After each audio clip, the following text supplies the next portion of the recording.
Ito na nga po at pupunta tayo ng desierto sa Qatar, sa Sea Lime Desert. Yung desierto ng aking among lalaki, magsiserve doon kasi meron silang gathering na mga magkakapatid tsaka manonood daw ng football. Asian Cup kasi. So may laban ng Qatar versus hindi ko alam actually kung ano yun. Pero nanalo yata yung Qatar, so nag-celebrate sila. Maganda, peaceful, tahimik. Ako lang yung maingay. Hindi, joke lang.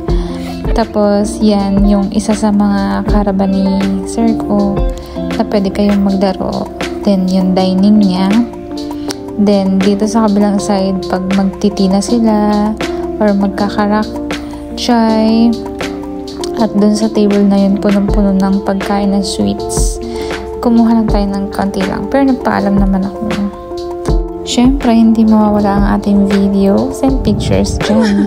At ito na nga pala si Rose, yung bago kong kasama. Dahil first time niya mag-abroad, first time niya mag-desierto, first time niya sa lahat. So, tuwan-tuwa ako sa kanya. Kasi mag-birthday daw siya, kailangan ko daw siya picturean. Ipopost niya daw. Ang ganda! Kunin mo yan! Sige na! Post ko sa birthday ko. 40 ako, 40 na. Sa 31, bilisan mo na! Sanda! Oh my God!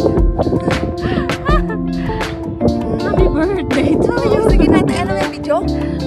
Nagtatapos na mag-picture-picture at kumain na ng dinner. Eto na, nagbabalot na si Inday at binibidyo pa nila ako, diba? Dahil tuwa sila sa akin dahil uuwian ko yung mga kasama ko nagugutom kasi walang food. And then syempre meron tayong video and pictures. Inabot na nga tayo ng gabi. Then yun lang. Thank you for watching. God bless you. Bye!